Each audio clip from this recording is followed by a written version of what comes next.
Hi everyone, it's Shy Moth here, and I'm going to discuss my opinions on the art style and manga called Oshi No Ko.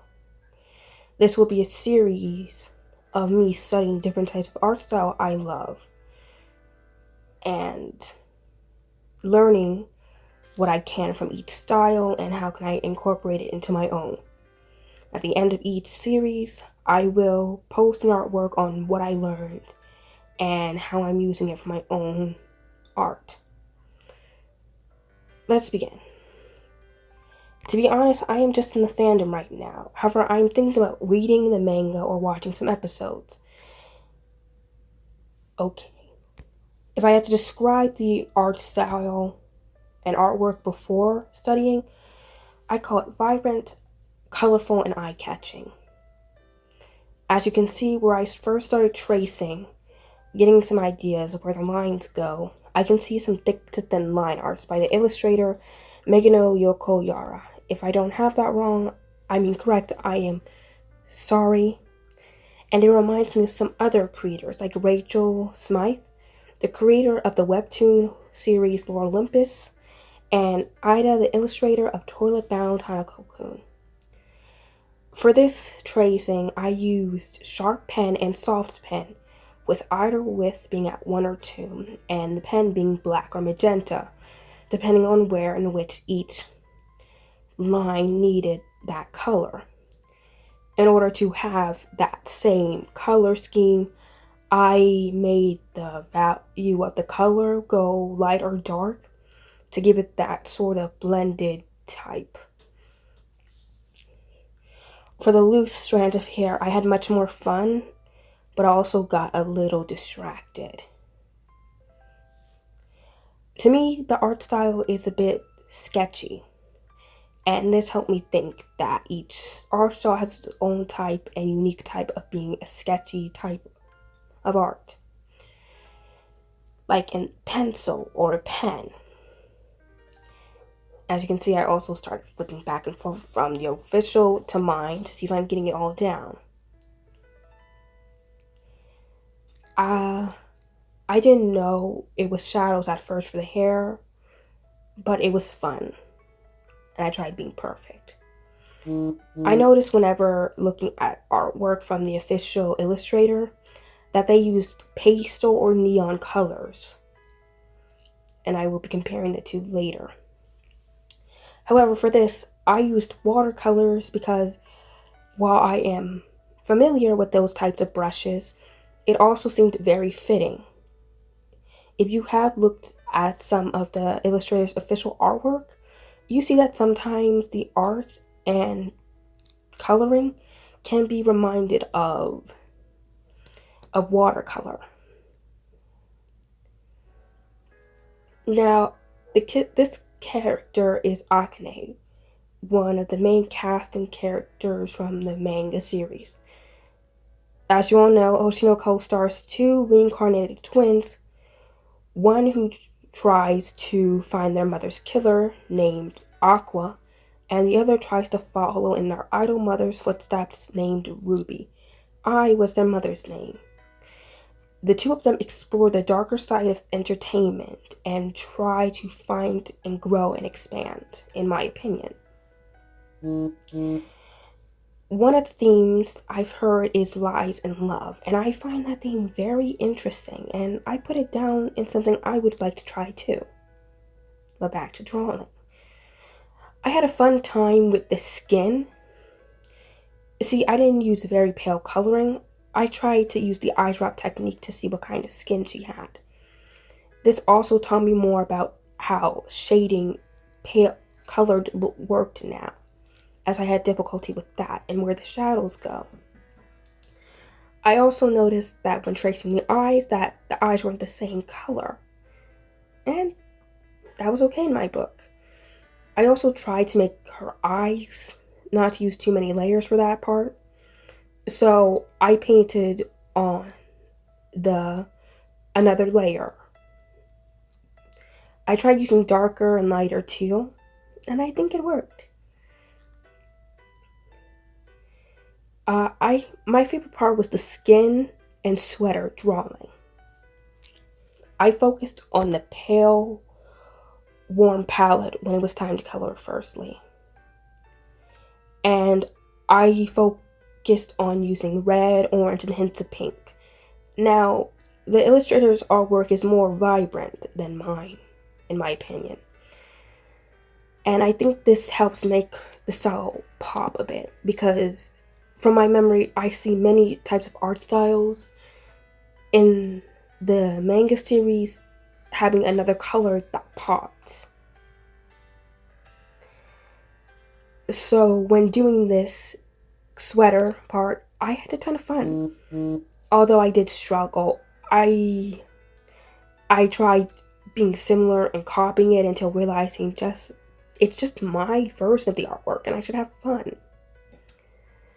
But when I did just start doing my own thing with it, I got a little sloppy and lazy, but it was kind of fun. I had difficulty and struggling before all of this with wrinkles and where they should go, not to mention shadows that weren't light or dark. And this helped me a bit, understanding where goes where, if I didn't know it. It was pretty fun. When I talked and showed a friend about it, I said that they may have blurred it, the illustrator blurred the lines. And she said blurring was an artistic choice. But thinking about it now, I think I might not use the blur unless it's needed. As for the palette, I tried giving the same details as the official artwork did. And kept giving the same details. Before all of this, I kept going back to make sure even the finishing touches were perfect because, well, I was struggling. And I was quite tired. But I tried to remember it was for fun. Studying this art style helped me get back into drawing comics, which is something I would like to do. I might get back into comic making or talk about it later one day or make a video of it. Well, now on to the hair despite everything else. What I loved about this art style is how flowy and free the illustrator manages to make any type of movement for hair or anything the characters are doing. For example,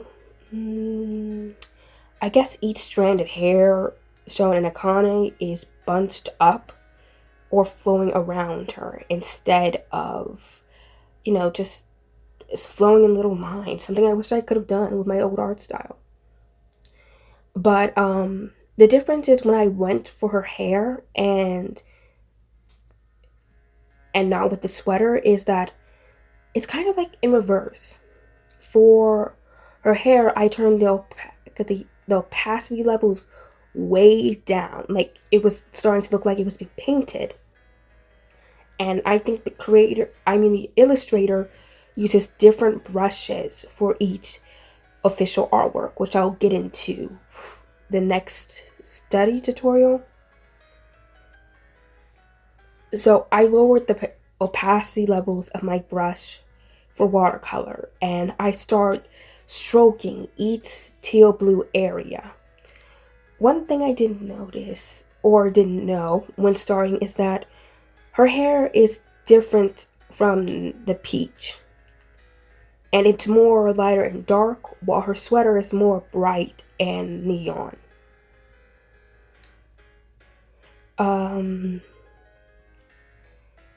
I think I did an okay job with the hair, but I did feel like I rushed. I should have did a bit more.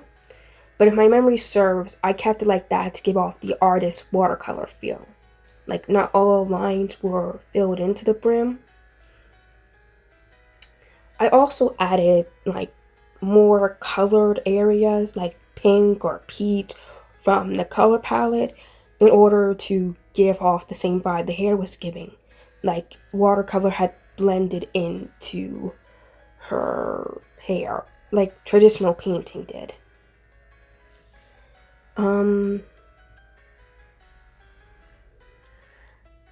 I also had a ton of fun. Like I repeated. I'm sorry, this isn't the first video.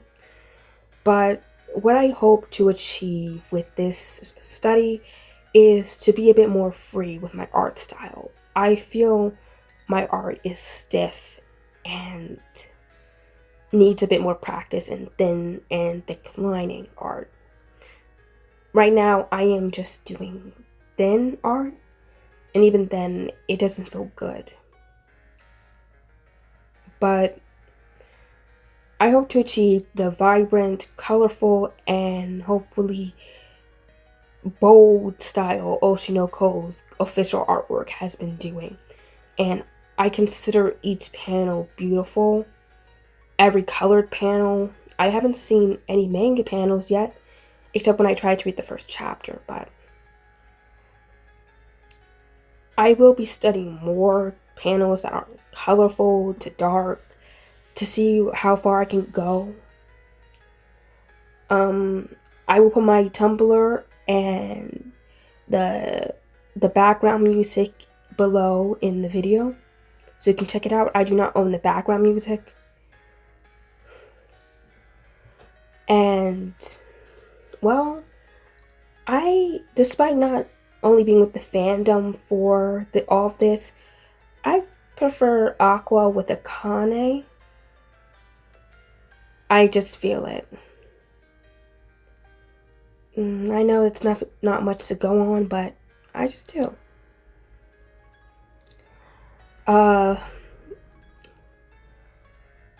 I did use the starry eyes for one of my characters.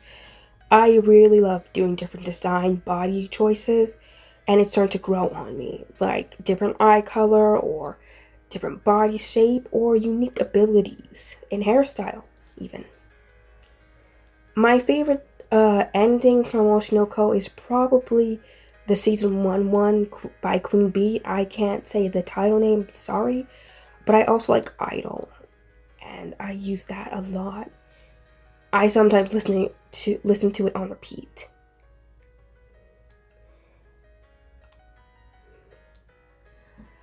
I do hope you guys enjoyed this video. This might be the only rare chance you'll hear my actual voice. I might start using a voice editor. When doing this, I used very thin lines. Very much tried my best. Even if I was a little tired and did it again the next morning, I still thought it was a fun thing to do, even to the smallest detail of soft lighting and using very little brushes my pen gave me. For the background, I went with a mix of blue, peach, and pink, setting the idea of a wintry or fall-like theme. For the background, because it felt like it. And to give a shout out to Aqua and Ruby. I do find Oshi No Ko very interesting, and I hope to enjoy the journey. Have a great day, and here's my thing. Bye!